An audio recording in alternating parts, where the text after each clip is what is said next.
Thank you for joining the PM Mastermind, a community for PMs to get advice, share advice, and build relationships. Today, we have a special bonus episode. We're recapping season one. We just came off of 10 amazing episodes for season one. This is a special bonus where we're bringing back some of our favorite guests, your favorite guests from the most listened to episodes, and we're diving into current trends in the world of product management. I am Felix, product manager at Google, and I will hand it off to Akshay, my co-host for this episode. Hello, everyone. I'm Akshaya, a PM in the discovery space at Wayfair. Awesome. And as I said, today we're joined by four guests from previous episodes. First, we have Dr. Nika, a PM lead at Google in the AI space. She joined us on episode 5 talking about AI product management, and she also talked a little bit about her AI product management bootcamp. Up next, we have Nwankwo. He is a PM at Greenhouse in the platform API space. You all really loved his episode, had a lot of feedback, so we're excited to jump into some of those topics again. That was episode 2, API and platform product management. And up next, we have Diego Granados, PM at Google as well in the AI space. He has a lot of great content helping folks get into product, level up as a product manager. He joined us for episode 3, talking all about networking as a PM. And then last but not least, Jain, a product lead at Microsoft, leading advances in GenAI in the Dynamics 365 space. He joined us on our very first episode where we talked about unleashing the magic of GenAI. Super excited to have him back as well to dive into this topic yet again. So with that, we're going to start with, I mentioned in Nkem's episode, which was on API and platform product management. We got a lot of feedback from you all on more questions, wanted to dive deeper. So we're going to start by going into some of the unique perspectives you all had and kind of the nuances in this space. First off, one key thing, and this one obviously is for you and Nkem, but one key thing we talked about was the importance of sort of taking your time when you're building API products or with platform products, right? You kind of want to be in a space where you are having people banging down your door for that next feature before you build it, because like we said, you're kind of playing for keeps when it comes to API work, and it's a lot of work to kind of roll changes back. Some of our listeners kind of felt like that's not always the case. Are there any exceptions at all to when you may not kind of take as long to build a feature, or wait till you have overwhelming feedback to build a feature when it comes to like a new API or a change to the API? Yeah, sure. I think I may have conveyed that particular sentiment a little poorly, so let me try to expand upon it a little bit. So slow really isn't the word. No one wants to move slow. If you talk to any of my former colleagues or my present colleagues right now, they say that the trads that I work with actually work quicker than most. I think the heart of this is actually knowing your customer and setting expectations. So if I'm remembering the first conversation, it's about whether you can do experiments, A/B testing, and other types of iterative development with API products versus kind of waiting for the flood of users to really bang down your door and ask for it. With that said, API products, with them, developers are going to be a big part of your target customer base. To use this product, devs are going to have to read your documentation, then start coding solutions on top of your APIs. And like I said before, that's so much effort that 9 times out of 10, you're going to completely turn people off if you're frequently making breaking changes that the devs have to redo their logic on. But if you're really hot, if you have a really high pain point in a really high interest area, you may be able to get away with versioning that regularly introduces breaking changes with solo developers. So they're probably doing development as somewhat of a hobby. And if your API is in such high demand, they'll put up with it, right? Just give them the disclaimer that you're in a beta, and there'll most likely be some breaking changes. Now, if you're thinking about the enterprise developers, which I usually interact with there, if you have a handful of teams who really want to test the product out and they're cool with introducing changes and actually just pivoting off of that, then that can actually work too.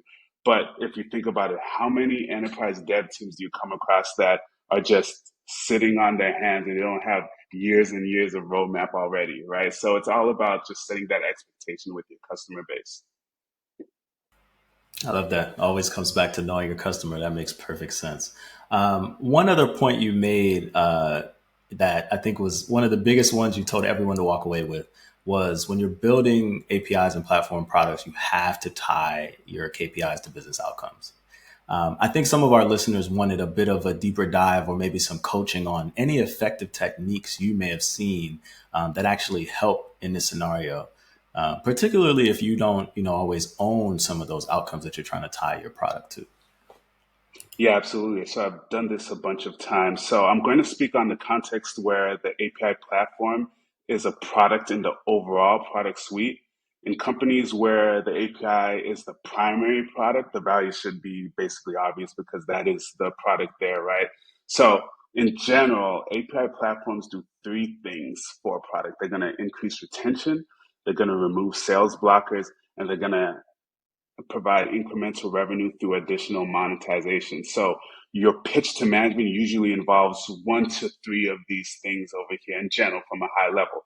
So on increasing retention, every company that I've worked for shows a high correlation between retention and having active integration. So one way to measure this, and I've seen this before when I worked for Calendly, is to split your customer base into cohorts, and then for each cohort, measure the retention rate for those with integrations versus those without. And most of the time, you're going to see a lift there, right? So one caveat to keep in mind as you're thinking through this is that correlation does not necessarily mean causation. So be careful about confidently stating that you're the reason for increased retention. Users who are more likely to stay might also just be more likely to connect to integrations as well. But overall, it's still going to tell a really coherent, good story there.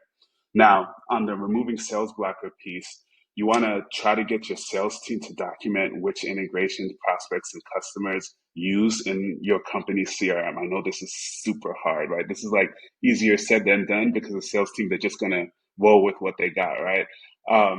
If that's not possible, you probably need to try to measure how many customers connect an integration during the onboarding period, and then you can probably attribute some of that to sales to the platform as well there too. These types of tactics actually give you a lot of clarity when you're moving forward.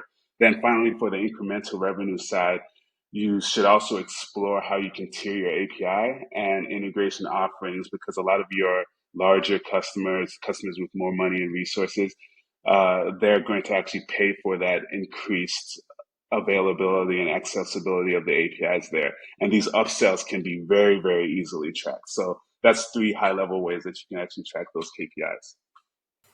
That's awesome. I think that'll be super valuable for folks in this space. So with that, we're going to shift gears to our next topic, which is probably on a lot of our minds. So we'll bring in some more of our speakers for this one. But, we're definitely in a kind of a changing landscape when it comes to tech and product, right? There's a lot going on, a lot of sort of changing in company structures. I think a lot of people are thinking about how do they advance their career where, teams aren't growing as fast as they used to, perhaps. So let's jump into it, right? What strategies can product managers employ to navigate the balance between some of the cost-cutting measures that folks are seeing and having a positive culture? I think it's challenging for a lot of folks. Maybe we start with Ayush on this one. Yeah, it's a great question. Actually, it's never been more difficult to be in the tech industry. On the one hand, you have these exciting advancements that are happening, and you're clamoring to take a pie of those advancements. On the other hand, we have a lot of people that are being left behind, honestly, and not just being left behind because of generative AI and because of all these advancements, but because of where the industry is financially and economically. And so I would say that really, no matter whether you're in the workforce or the workforce, the one thing that everybody should be doing, just taking a step back, is to prepare ourselves for the future. And that future is changing for all of us. And the present situation does not change that and where the puck is going. And the way that I've seen a lot of people do that is not just by what they do at work, but also with exploring things on the side. I have a friend who's currently working on their own project trying to not ship, but basically launch on their own time a generative AI app. And as part of that, they're learning a ton around the space. And at the end of the day, it doesn't matter if they're working for a company or not. They're going to be able to add that to their resume and have stories to tell about the experience that they went through. So they're effectively still learning and building the right skill set. So I would say that's one. And the second thing, maybe I would say I would call on Diego to add to that, because he covered networking. Networking is super essential in this world. Again, no matter whether you're in a job or out of a job, but knowing the right people and having influencers, being an influencer yourself, such as Marilee here, who's doing an amazing job juggling so many things, being a mom, having some really hard jobs at Facebook, Google, and yet going out there. All of those things will really build up your brand, your personal brand, and will open doors for you. Definitely. Shout out to Marilee. Marilee, do you want to add any thoughts to that one? Yes, sounds good. Thanks for the shout out. Well, first of all, I have to say, thank you for putting this together. I always get so energized meeting fellow PMs and talking and getting to spread the word about PM and then educate folks. What I want to call out is that sure, there are strategies and we'll discuss all this, but the first thing is, whoever you are that you're listening to us right now, you're human. You are allowed to feel stressed, depressed, worried, concerned, all these feelings. And you shouldn't feel like you have to repress this, number one. So accept these feelings, accept the uncertainty. Things are not as certain as they were. And communicate them. Communicate your concerns transparently within your colleagues, within your leadership, within your reports.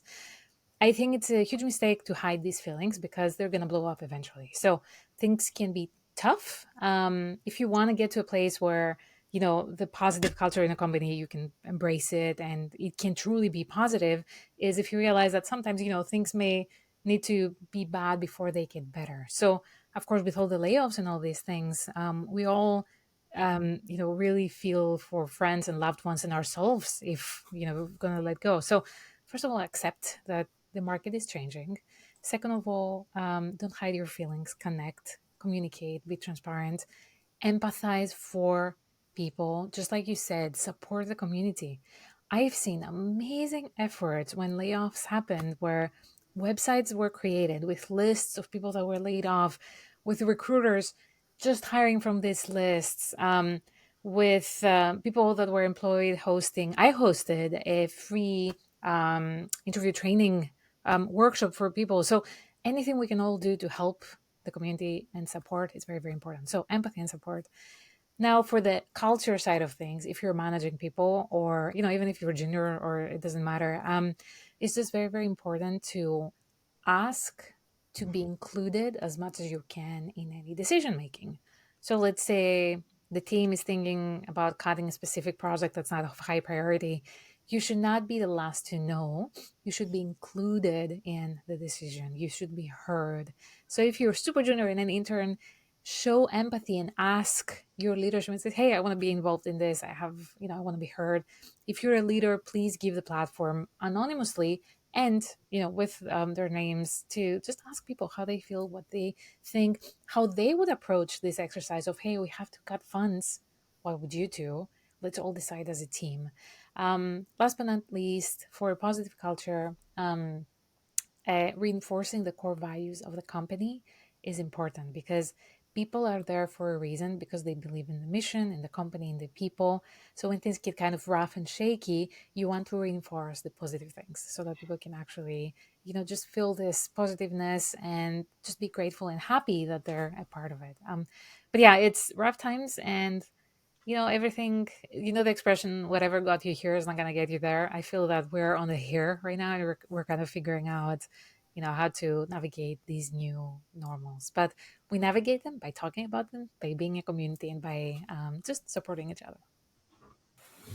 I love that. I definitely think, I've seen even in my own role, creating space for people at the beginning of meetings or, things like that, just to empathize. Like, yeah, man, this is tough. We lost people or we all have way too many projects to work on right now. Whatever it is, just empathizing kind of lets people open up and feel a little bit more comfortable. So I love that you mentioned that. Shifting gears, I think as PMs, prioritization is always a sort of a top thing that we need to be working on. But it seems now more than ever, you really have to think through what are the most important things for your team to be working on. So, any advice on sort of how to approach prioritization in this extremely resource constrained environment? We'll start with Diego on this one. First of all, again, thank you, Felix and team, for inviting me. Super awesome space, and glad to be part of this. I love this question because when I was a junior PM, I went for the books and for the articles and the frameworks and all of that stuff. And then I had the opportunity to join a few companies. I was for about 3 years at Microsoft. I was more of a horizontal PM, so my priorities also depended on other people's priorities on their team. Then I switched to LinkedIn on the consumer side, and the prioritization was a lot more data driven. Then tech layoffs happened, and I found myself briefly at PayPal, where prioritization was, let's say, strange. There was definitely not a good way to put it into a framework, but it was just very, very different from my experience. There was a lot of top-down decisions that were made, regardless of your user research, regardless of your data that you could find. And now I'm at Google, where there's a lot of prioritization that happens because the PMs do a lot of the groundwork to bring these ideas to leadership. So that is just to say that I think for anybody who is listening, if you're looking for the perfect way to prioritize things, it's going to be close to impossible. I think you have to work with what you have. That doesn't mean that you just do whatever has been there existing for many years. It means that you cannot just rely on what you read on a textbook. To your question, Felix, about, hey, how do we prioritize in this world with scarce resources where everything is a lot more constrained? I think that one thing that I found in my latest job is that I find it really, really powerful, is that there's a lot of decisions that we make that if there is not a strong or even a slightly moderate use case that really benefits the user, it is almost immediately a no-go decision. And a big reason for that is that you can have a ton of data, you can have a ton of supporting evidence from a data perspective, but if you do not bring a use case that really benefits a customer, that really benefits a big customer, because I'm in the enterprise world, it's going to be tough. It's going to be really tough to actually move the needle on something. So for anybody who's struggling to prioritize, follow the users, and the rest, will flow. That would be my advice, number one. And then number two, I would say, instead of trying to find the right or best framework or mathematical equation to come up with a priority number, focus on finding data that is accessible to you. What is it that you can build between understanding customer problems and the data to support as an evidence?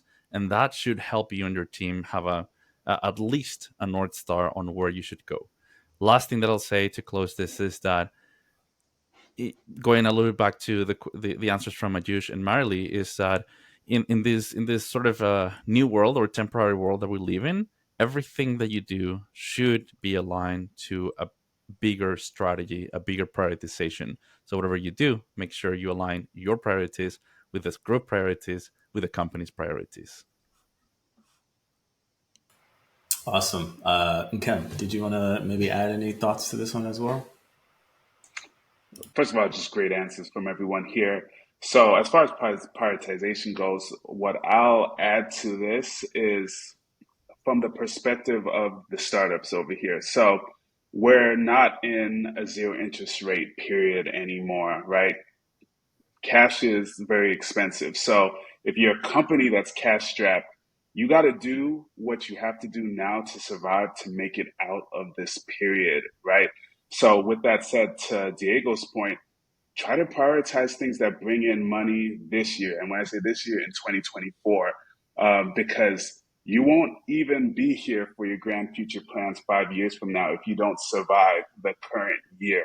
And we see that in companies that have low margins, or that or have to really watch their expenditures right now because they have runway that's running out right now. So with that said, you got to put your best foot forward and bring in some revenue now. And obviously there's ways to think through how to do that in a smart way. You don't want to sink the ship for later, for future development or anything like that. You want to make sure that you're building for the next customer and the customer after that. But at the same time, you got to bring in some money right now. So with that said, if it doesn't benefit the user today, if it's not something that's going to put cash in your pocket, you might want to defer that till after you get out of this period. Awesome. I love that perspective, especially from, coming from a smaller company. I mean, I think we see the same in bigger companies, definitely prioritizing sort of, revenue now. The only thing I would add to that is like, do what you can to build context, right? Because as Diego mentioned, everywhere is going to prioritize differently.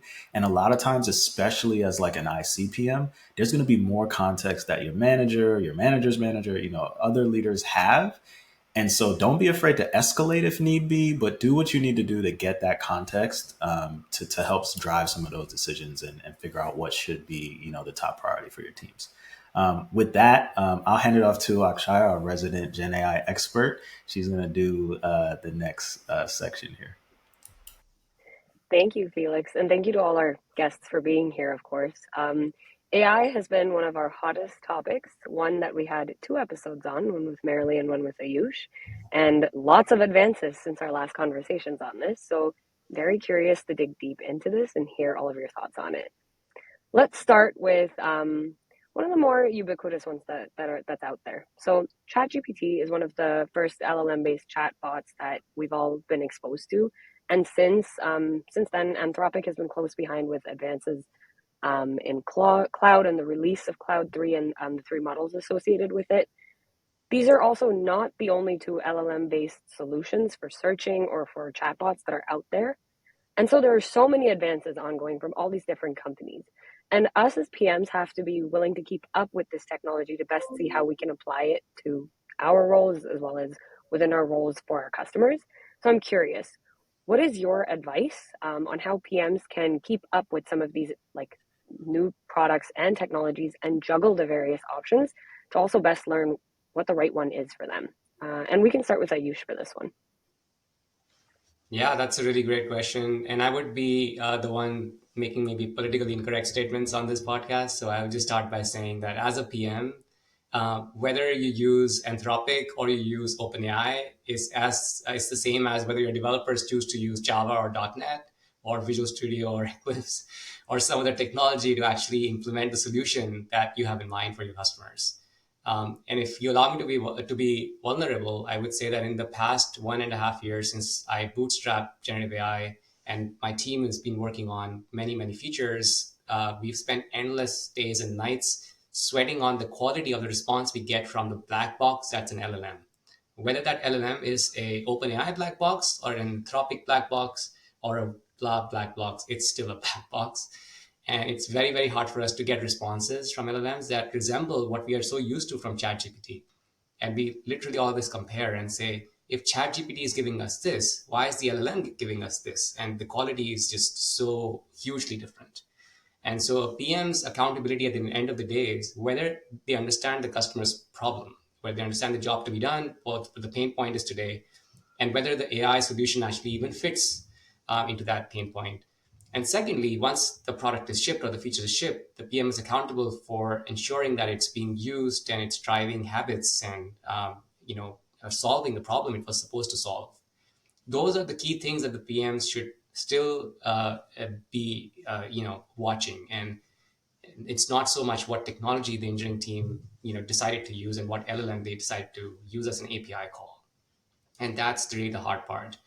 And so the key thing is, what are the techniques that you're developing as a team to ensure that irrespective of the underlying choice of the LLM, you're still being responsible, that you're predicting a probabilistic output and you're overcompensating for just not a good output.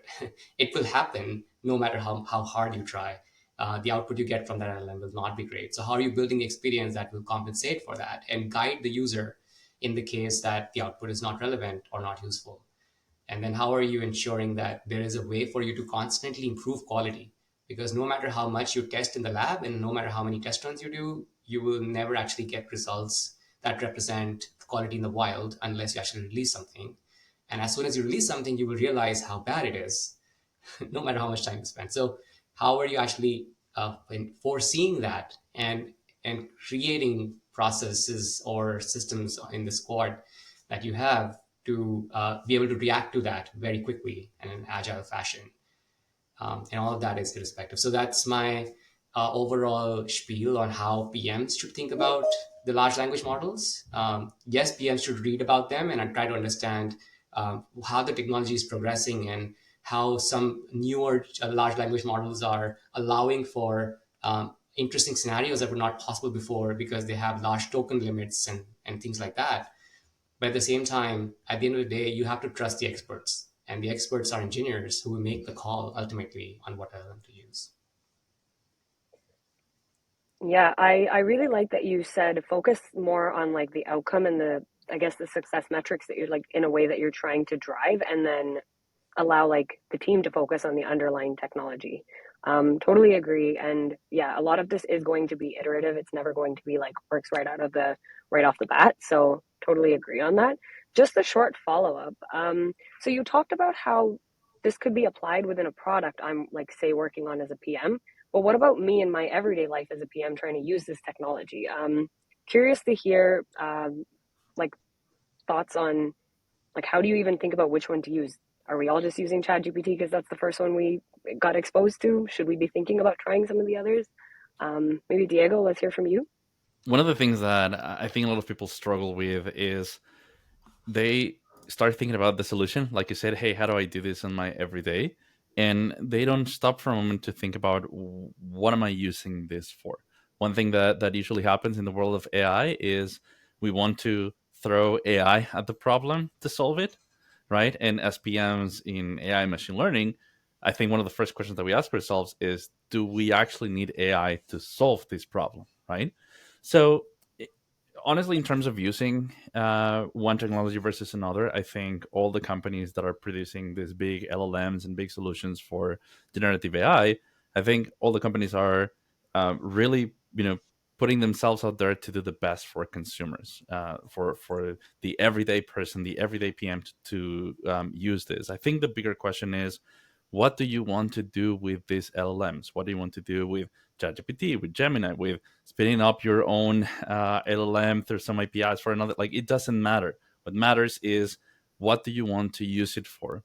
That's part one. And then part two is understanding that LLMs and all these Gen AI trends, it also has limitation and risks. So they are not, like Ajish was saying, is like sometimes it feels like a black box.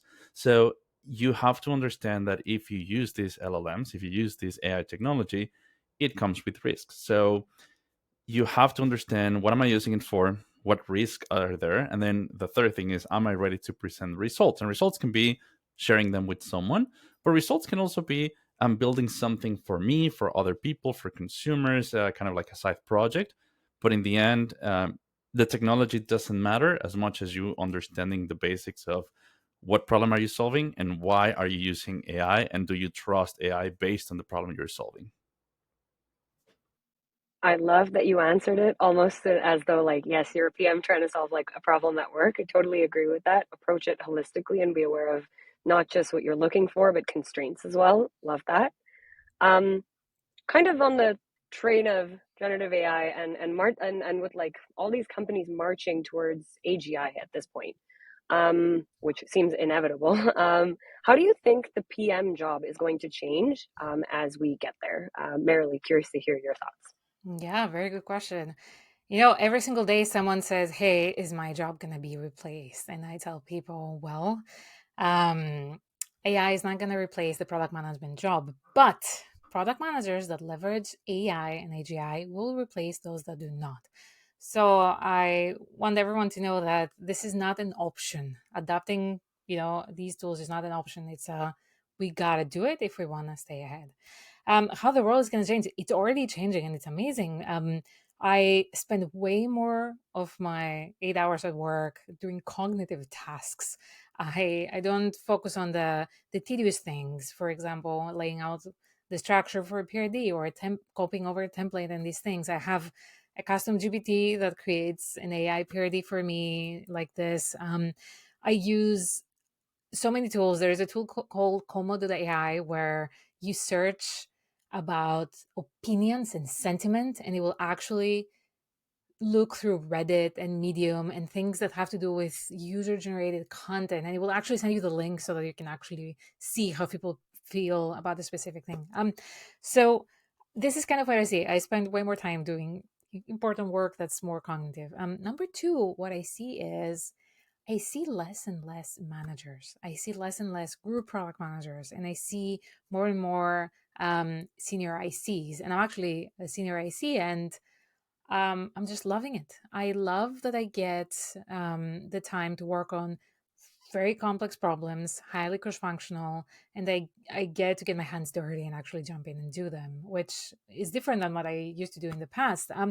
So I see more and more people being ICs on the senior level. Maybe this is a result of having less PMs at companies because of all the automation that AI has created. But this is something I want people to know. Your career nowadays is no longer associate PM, PM, senior PM, staff PM, director. It doesn't have to be like that. You can be an amazing PM that has a fantastic career in the IC track. And I want people to know this because it's a trend I've seen.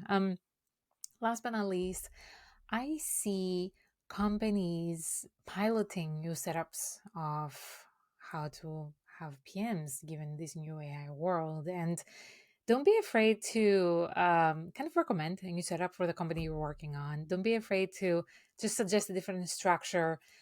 There was a company that's kind of merging TPM and PM, which was kind of an interesting approach in the sense that the PM can leverage tracking tools and flow chart tools to kind of do the TPM side of things that's automated. But yeah, we'll see how everything goes. What's important is that there are so many tools out there. I encourage people to just try out all the tools that are out there and see what sticks for them and their use cases. And please don't be afraid. AI is not going to take over. AI is really going to just enhance you and empower you and make you a better PM. Love that. And I think it also ties into an answer earlier in this conversation on like, hey, maybe be a part of that change. Maybe try and learn, like show that curiosity, be curious, go learn and be a part of driving that change. It's okay that it's coming, it's a thing that's like on the way, but how do you kind of use it to benefit all of us? I think that's the key thing here. And I just wanted to clarify the acronym that we used earlier. AGI stands for Artificial General Intelligence. We'll link something in the notes to kind of give you guys a preview of what that is. I want to add one more thing. I made there was this LinkedIn post I wrote the other day, which had essentially a graph that had that visualized GenAI and the traditional AI, and then AGI comes outside, and then there's one more thing which is completely fictional right now, which is ASI, so super intelligence, which is outside, where essentially we'll eventually reach the point where AI will understand human feeling and it will be able to create movies and music that really touch us. But yeah, just wanted to provide that. Maybe we can add the link if you feel it's good. Yes, of course. I'm definitely going to be digging into that. This is the first I've heard of it, so very curious. Yeah, sounds very futuristic and curious, but maybe the future is now. We'll see. Yeah. So another question that we had was maybe we could do this by putting on our PM hats, and this is maybe like a fun exercise we could go through. So OpenAI has recently been facing a decline in ChatGPT usage and growth over time, of course, since they first released. How would you diagnose that problem and approach it as a PM? Nkem, we'll start with you. Ooh, that's really interesting on the spot.